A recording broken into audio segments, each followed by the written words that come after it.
मधुबनी जिले में जनसुराज के अनुमंडलीय स्तर के कार्यकर्ताओं व जनप्रतिनिधियों की बैठक। जनसुराज पार्टी बनाने के उद्देश्य से 2 अक्टूबर 2024 को आयोजित विशाल स्थापना सभा की तैयारी को लेकर चर्चा। कहा, बेरोजगारी की समस्या शिक्षा व्यवस्था की बदहाली में कुछ लेना देना नहीं है राज्य और केंद्र सरकार को। पूर्व केंद्रीय मंत्री देवेंद्र प्रसाद यादव ने कहा, मुखौटाधारी समाजवादियों ने आम जनता को बुनियादी मुद्दों पर भटका दिया।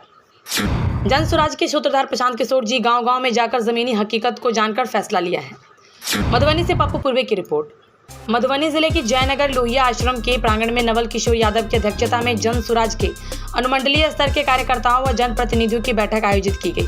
कार्यक्रम की अध्यक्षता नवल किशोर यादव व मंच संचालन राजेश सिंह ने किया।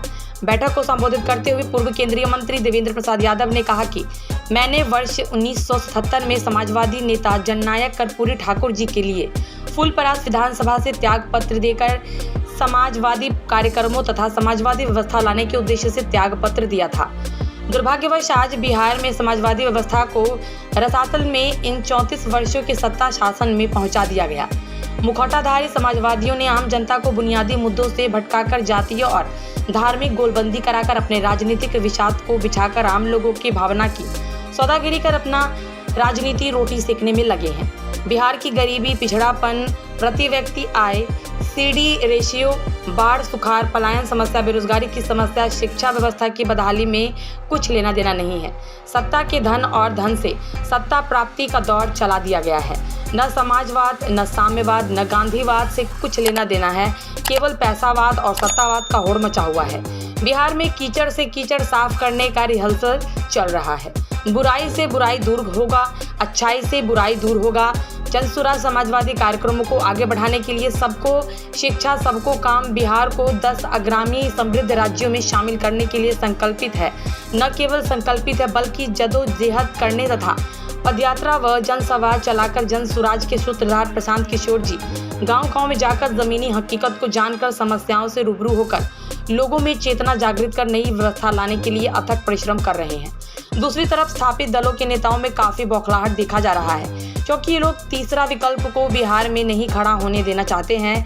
तीसरा विकल्प खड़ा होने से ऐसे दलों का अस्तित्व ही संकट में पड़ने वाला है, क्योंकि अधिकतर राजनीतिक दल सिद्धांत के बिना, राजनीति और काम के बिना धन प्राप्ति को एकमात्र लक्ष्य बना दिया गया है। अभी जो राजनीतिक दलों के नेता यात्रा पर निकल रहे हैं, केवल चुनाव में एक रस्म अदायगी के रूप में सत्ता प्राप्त करने के उद्देश्य से कर रहे हैं। ऐसे दलों के पास कोई कार्य योजना नहीं है सिवाय दपोरशंखी घोषणा के।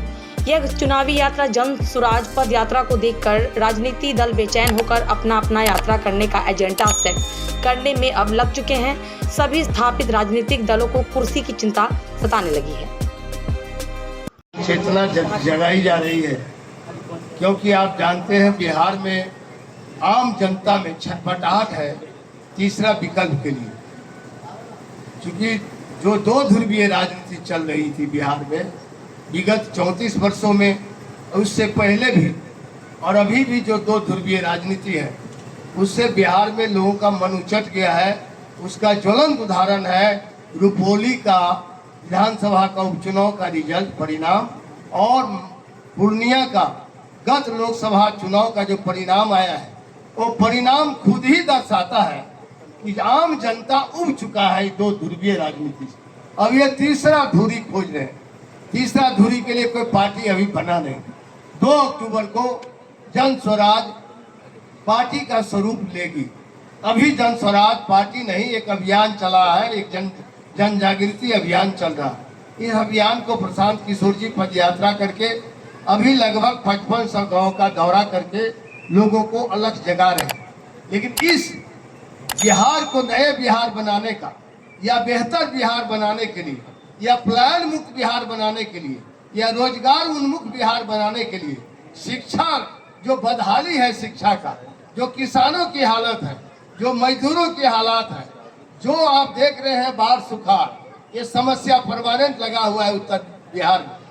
मैं पार्लियामेंट का भी मेंबर रहा, तो सड़क संसद में ही नहीं सड़क पर आवाज उठाता रहा बाढ़ सुखाड़ के अस्थायी समाधान, जिसमें यहाँ से भी बहुत से साथी लाठी खाए, वहाँ लाठीचार्ज हुआ। मैंने कभी पार्लियामेंट के एमपी का सुख सुविधा नहीं सोचा। जनता के सवाल पर जो बुनियादी मुद्दा है उसको लेकर जीवन पर्यंत संघर्ष करता रहा। संजोग से जन स्वराज एक आ गया जो कहता है पलायन मुक्त करेंगे, जो कहता है शिक्षा में आमूलचूल परिवर्तन करेंगे, जो रोजगार उन्मुख बनाएंगे, जो पलायन हो गए हैं गरीब लोग उनको वापस बिहार में ही रोजगार रोजी रोटी का व्यवस्था करेंगे। तो हमको याद आ गया जयप्रकाश नारायण का आंदोलन, लोक नायक जयप्रकाश नारायण के आंदोलन के हम लोग प्रोडक्ट हैं। नीतीश बाबू हो चाहे लालू बाबू हो, सब लोग उसी के प्रोडक्ट हैं। हम 77 में ही आ गए थे पार्लियामेंट में, संसदीय जीवन में।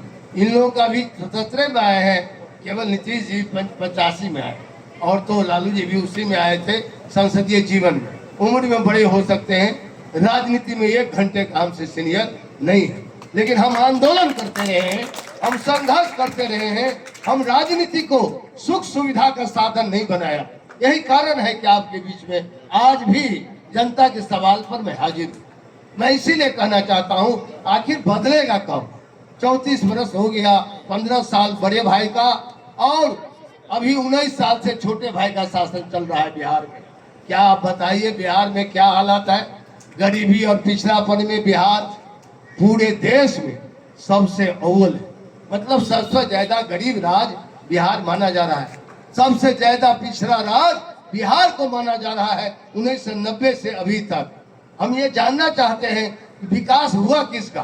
हाँ, हुआ है बेईमान राजनेताओं का विकास हुआ है, विकास हुआ है बेईमान ठेकेदारों का, बेईमान व्यवसायियों का, और जो भ्रष्ट ऑफिसर है उनका विकास जरूर हुआ है। लेकिन गांव में जो कंटेंट ऑफ डेवलपमेंट है, किसी कम्युनिटी का विकास, एग्रीकल्चर सेक्टर का विकास, या मान लीजिए किसी समुदाय का विकास हो जाता, जो भूमिहीन लोग हैं उसको जमीन मिल जाता, जो किसान है उसको हर खेत में पानी मिल जाता, तो हम मानते विकास हो गया। बाढ़ सुखाड़ का स्थायी समाधान हो जाता। हर बार जो बाढ़ हमारे हजारों हजार एकड़ में लगे हुए फसल बर्बाद हो जाते, तो हम इसको विकास मानते। कहता है जीडीपी ग्रोथ बढ़ गया। आजकल बड़े भारी विद्वान लोग हैं इस पार्टी में, यहाँ जदयू में। हाँ बेटा, जनता दल यूनाइटेड के लोगों का दावा है कि हम 11 पॉइंट पहले कहता था 5, अब कहता है 13 पॉइंट हम जीडीपी ग्रोथ बढ़ा दिए। शायद उसको पता नहीं है, जीडीपी ग्रोथ तो ट्रैक्टर बिक जाएगा जयनगर में तो यहाँ का जीडीपी ग्रोथ बढ़ जाएगा। जीडीपी ग्रोथ तो मकान बन जाएगा, अपार्टमेंट, तो उससे बढ़ जाएगा। मोटरसाइकिल यदि बिक जाएगा भाई तो उससे जीडीपी ग्रोथ बढ़ जाएगा। गांव का क्या विकास हुआ? कंटेंट ऑफ डेवलपमेंट क्या हुआ? अंग्रेजी में बोलता है जीडीपी ग्रोथ। विकास दर बढ़ गया है बिहार में। ये इससे जनता को क्या मिला है? अभी बैंक में आप पैसा जमा करते हो गरीब लोग, जो आप रिक्शा से, तांगा से, या खेत में कुछ बेटी के शादी के लिए या बच्चे की पढ़ाई के लिए आप बैंक में जमा करते हो, एफडी करते हो। अब बैंक में जो पैसा जमा करोगे तो आप जो लोन मांगोगे तो 100 रुपया के बदले मात्र 40 रुपया। अब बताइए, दुनिया देश में जहां महाराष्ट्र में मांगेगा तो 90 रुपया, 100 रुपया जमा करेगा और 90 रुपया उसको लोन में कर्ज में मिल जाएगा बचत खाता से, और आपको मिलेगा 40 रुपया। मैंने बिहार हिंदुस्तान में ऐसा कोई राज्य नहीं है जिसको कहता है ये फिट नहीं है विकास के लिए, कल कारखाना के लिए, रोजगार के लिए। मतलब हमारी हालत ये है कि हमारा बचत जो अपना कमाई है, सीडी रेशियो, ये सीडी रेशियो बिहार में सबसे ज्यादा कम है। और आप चले जाइए महाराष्ट्र तो 100 के 100, 105 रुपया दे सकता है लोन, क्योंकि माना जाता है कि इसमें कमाई होगा। और यहाँ का बैंक से आप मांगिएगा तो कहेगा इतना नियम बनाएगा, इतना दरखास्त में दस्तखत कराएगा, और कहेगा